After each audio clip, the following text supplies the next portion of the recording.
बिस्मिल्लाहिर्रहमानिर्रहीम अस्सलाम वालेकुम। वेलकम वेलकम वेलकम टू देसी खाना टिप्स एंड व्लॉग। और आज की ग्रैंड अफ्तार पार्टी की होने वाली है तैयारी। तो आज की ग्रैंड अफ्तार में क्या क्या बन रहा है आए देखें और जानिए। तो चलें जी, स्टार्ट करते हैं हम आलू से। आलू लेंगे हम यहाँ वाइट और इसको जो है वो हम छील लेंगे, क्योंकि आप जानते हैं कि आलू से हम बहुत ही मज़ेदार सी रेसिपीज़ को तैयार कर सकते हैं। तो तरह तरह से आप जो है वो आलू को इस्तेमाल कर सकते हैं। तो आलू जो है वो हमेशा जो है वो सबका फेवरेट रहा है, तो आज भी उसी तरह से बच्चों का बड़ों का सबका फेवरेट है। आलू की साफ़ सफाई के बाद हम इसको धो लेंगे अच्छी तरह से। उसके बाद हम इसकी कटिंग की तरफ चलेंगे। तो आज आलू के बहुत ही स्पेशल स्लाइसिस बनने वाले हैं, जहां आपने आलू की कटिंग कुछ इस तरह से करनी है। अगर आपके पास मशीन है तो आप कोशिश करेंगे इसे मशीन की मदद से काट लें, लेकिन इसकी कटिंग एकदम बारीक होनी चाहिए। जितनी बारीक इसकी कटिंग करेंगे उतने ही ज़्यादा मज़ेदार से और क्रंची क्रिस्पी स्लाइसिस बनेंगे आपके आलू के। तो बस इसी तरह से हम इसकी कटिंग कर लेंगे। छुरी की मदद से भी आप इसकी कटिंग कर सकते हैं। तो चलें जी, ये कटिंग तो हो चुकी है। अभी हम सारे आलू को जो वो एक तरतीब में लगा लेंगे, जहां हमें इसको जो वो किसी भी फ्लैट सरफेस पे बचा लेना है। तो बस इसी तरह से हम जो वो बचाते चलेंगे। अभी मैं तो इसे कटिंग बोर्ड पे ही रेंज कर रही हूँ। इसी तरह से आपने सारे आलू को बचा लेना है, क्योंकि आलू को यहाँ एकदम फ्लैट सरफेस पे बचाना बहुत ज़रूरी है। यूँ हमने सारे आलू के रेंज कर लिया। बाकी बचे हुए आलू को भी हम इसी तरह से फैला लेंगे। अभी हम लेंगे यहाँ एक अदद देसी अंडा। उसमें हमने छोटा सा सुराख कर लिया और जिसमें से हमने इसकी सारी वाइटनिंग निकाल ली है। लेकिन याद रहे कि इसकी जर्दी जो है वो हमने बिल्कुल नहीं निकाली। इस तरह से हम लेंगे एक अदद ब्रश और यहाँ लेंगे कॉर्न स्टार्च। कॉर्न स्टार्च जो है वो आपने इसके ऊपर हल्के हल्के से बिखेर देना है, यानी कि एक पतली सी लेयर इस पे लगा देनी है, जिसके आपके आज के स्लाइसिस होंगे बहुत ही क्रंचीज और स्पेशल। इसी तरह से हमने सारे आलू की स्लाइसिस पे लगा लिया कॉर्नफ्लोर। जी हाँ, तो यूँ लगाने के बाद आपने क्या करना है, ये देखिए इसकी जो लुक है वो अच्छी हो जाएगी और जो आलू के अंदर पानी होगा वो सारा पी जाएगी आपके कॉर्नफ्लोर जो आपने इस पे लगाया। तो यूँ लगाने के बाद हम लोग जो वो फर्दर क्या करने वाले हैं, फर्दर हमें चलेंगे जी आलू के एक साइड पे छोड़ते हैं और अंडे की तरफ चलते हैं। जहाँ अंडा लिया है हमने वाइटनिंग, इसको आपने अच्छे से ब्लेंड कर लेना है। उसके बाद उसी ब्रश की मदद से आपने एक लेयर अंडे की भी इस पे लगा लेनी है। लेकिन यहाँ आपने इस बात को बिल्कुल नहीं भूलना कि अंडे की जस्ट हमने वाइटनिंग यूज़ की है। अभी हम सारे स्लाइसिस को उठा लेंगे और इनको इकट्ठा कर लेंगे। यूँ इकट्ठा करने के बाद हम इसको एक प्रॉपर शेप देंगे। चाहें तो आप इसे इस तरह से भी इस्तेमाल कर सकते हैं, लेकिन अगर आप इसको प्रॉपर शेप देंगे तो ज़्यादा अच्छा लगेगा।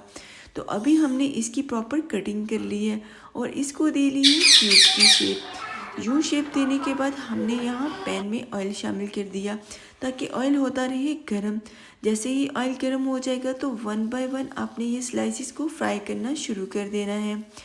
तो यूँ हमने सारे स्लाइसिस को फ्राई करना है। फ्राई आप हमेशा मीडियम आंच पे करेंगे, लेकिन याद रहे कि ये आलू के स्लाइसिस हैं, इसको आपने 30 सेकंड के बाद टर्न कर लेना है। जिसे हमने बहुत ही बारीक रख के काटा था, इसको आपने बिल्कुल भी मोटा नहीं होने देना। अगर ये थोड़ा सा भी मोटाई में चला गया तो ये क्रंची नहीं होगा, इसलिए आपने ऐसी गलती बिल्कुल नहीं करनी। तो जी हाँ, तो देख सकते हैं कि आज के स्लाइसिस हो चुके हैं तैयार। इसी तरह से हम बाकी स्लाइसिस को भी तैयार कर लेंगे। तो चलें जी, आए इसको भी फ्राई कर लेते हैं।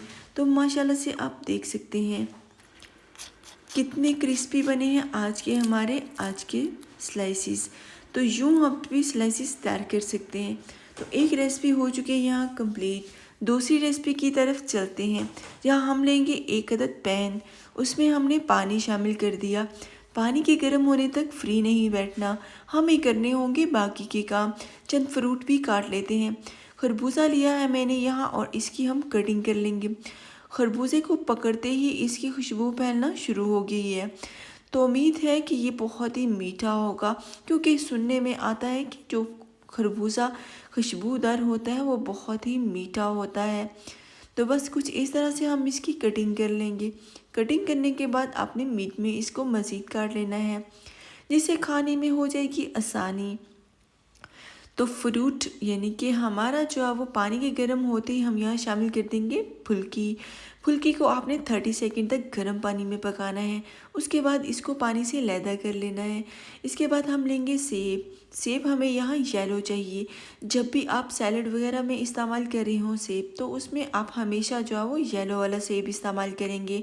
आप कभी भी सुर्ख सेब इस्तेमाल नहीं करेंगे।